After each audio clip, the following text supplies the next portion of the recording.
It's quite something. When you hear a former president say, people actually like his talk about being a dictator, right? Even just for a day. It makes you wonder, what's really going on with his strongest supporters? Absolutely. And that's the core question we're digging into today. We're looking at a really interesting piece from the San Francisco Chronicle. Okay. Yeah, it explores the roots of President Trump's enduring support base. And what's key is it draws heavily on some recent academic work. Right. Academic work that suggests maybe motivation that we don't always talk about. Exactly. The Chronicle article and the study it covers argues that for many of his most fervent supporters, it's less about their wallets and more about cultural grievances. These feelings about how society is changing. So it sort of flips that old, it's the economy, stupid idea on its head. In a way, yes. It suggests culture might be the bigger driver here, at least according to this specific research. Okay, so our mission for this deep dive is basically to unpack what the Chronicle reported based on that research. See what insights it offers about the political climate today. Precisely. And we'll do that, just laying out the findings, not taking any political sides ourselves, just exploring the ideas presented. Got it. So where do we start? The Chronicle piece reminds us Trump often mentions the 74 million votes in 2020. He does. And his rhetoric, well, it's gotten stronger. Some people even use terms like fascistic to describe it. Which leads back to that core question the research asks, the one the Chronicle highlights. Is Trump actually right? Do people, some people, like that kind of strongman talk? That's the crux of it. The research itself is a chapter by David Norman Smith and Eric Allen Hanley from the University of Kansas. It's called Authoritarianism from Below, Why and How Donald Trump Follows His Followers. Authoritarianism from Below. Okay. Yeah, and they analyze data from the American National Election Study, the ANES, from 2012 and 2016. It's a major survey. Lots of data on voters. And what was the big finding the Chronicle focused on? Well, it's pretty stark. They found that about 3/4, 75% of Trump's voters in their study supported him enthusiastically because they shared his prejudices. It wasn't primarily about economic hardship. Wow. Okay, 75% shared prejudices over economics. Yeah. That's a significant finding. It really is. And the Chronicle points out the study identified these core desires, wanting to, quote, get rid of troublemakers and crush evil. So this desire for a strong leader to fight perceived enemies, that's central to the appeal. According to this research, yes, very central. The Chronicle really hammers home the study's conclusion. The culture war trumps economics as a motivator for this base. Right. Professor Smith even notes in the article that Trump himself rarely dwells on economic policy in speeches. It's the culture stuff that consistently resonates. Which, again, really goes against that traditional political playbook. Yeah. The Chronicle mentions the economy stupid line. It does, because that's been the wisdom for so long. But this study suggests, look, the economy matters to everyone, sure, but it doesn't really explain why someone picks Trump over another candidate, or vice versa. The attitudes do. There's also that interesting anecdote the Chronicle brings up about a Reagan poll back in the 80s. Oh, yeah. What was that? Well, apparently, a majority liked Reagan as a strong leader, even while saying they didn't think he personally cared much about people like them. Huh. So perceived strength itself can be a really powerful draw. It seems so. Which leads us back to that term you mentioned, authoritarianism from below. What does the Chronicle say that actually means in this context? Okay, yeah, let's define that. So based on the study, the Chronicle explains it as this wish coming from the voters themselves. They want domineering leaders, leaders who will actively fight the culture war for them. So it's not just imposed from the top, it's a demand from below. That's the idea.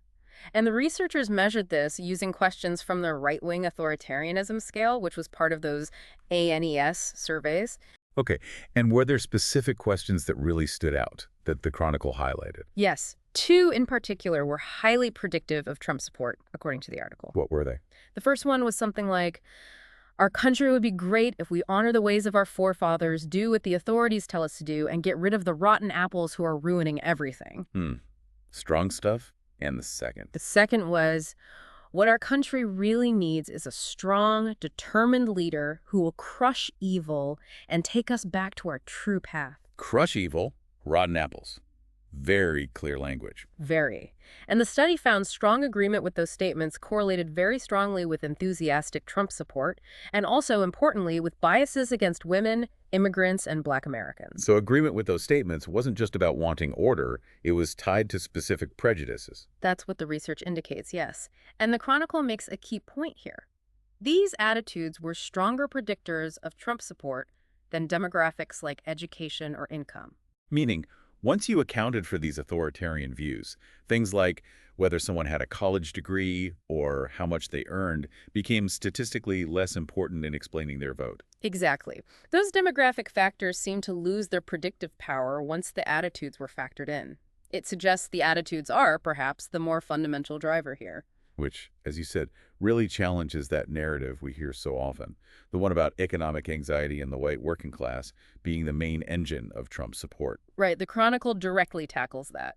It reports the study's findings that Trump supporters weren't necessarily more likely to be jobless or working part-time or have lower wages. So the data didn't show a clear economic disadvantage distinguishing them. Not in the 2016 ANES data they analyzed, no. Income, financial security. These didn't really separate Trump voters from non-Trump voters in a statistically significant way, but the attitudes did. So if, say, lack of a college degree correlated with Trump support. The study argues the underlying reason is likely that these specific authoritarian attitudes are just more prevalent within that demographic group, rather than the lack of a degree or economic status itself being the direct cause. Okay, so the Chronicle is really emphasizing that the study points towards culture and these specific attitudes. Yes. And that brings us, inevitably, to the role of prejudice. The Chronicle doesn't shy away from the study's conclusion that this kind of authoritarianism is tightly interwoven with prejudice. How did the study measure that? Well, they used standard survey scales designed to gauge prejudice, negative feelings, biases against various groups, African Americans, immigrants, Muslims, women. And found correlations. Significant correlations between those prejudice scores and support for Trump. The Chronicle also mentions that idea of line cutters. That's a potent phrase. How does that fit in? It really is potent. The article explains it as capturing this resentment some Trump supporters feel towards groups, minorities, immigrants, others who they see as unfairly getting ahead or, well, cutting in line. Taking something that isn't rightfully theirs, in their view. Kind of, yeah. And the desire for a strong leader, an authoritarian figure, then becomes partly about wanting someone to stop these perceived line cutters and restore what they see as the proper order, punish the outsiders. It paints a picture of pretty deep-seated grievance. What about people who maybe weren't the most die-hard supporters, the milder Trump voters? Did the study look at them? It did, and the Chronicle highlights this as quite telling. Even those considered milder Trump voters held attitudes much, much closer to the enthusiastic supporters than they did to non-Trump voters. Really? So not much middle ground there? Apparently not. According to this research, it suggests a very deep ideological divide, a strong polarization, even among those who might seem less intense in their support. Okay, so given all this, what does the Chronicle say about the implications? If these attitudes are so central, what does that mean politically? Well, the article touches on the study's suggestion for, say, the Democrats. It might imply that focusing on persuading even milder Trump supporters could be tough, given how far apart their attitudes seem to be from non-Trump voters. So maybe focus elsewhere. Perhaps. The suggestion mentioned is focusing more on energizing their own base, reaching non-voters, maybe third-party voters, people whose views aren't already so solidified in opposition. The Chronicle also notes a PRRI poll finding that, interestingly, regret among non-voters after an election was higher than regret among Trump voters. That is interesting. It suggests potential votes left on the table, perhaps? Maybe.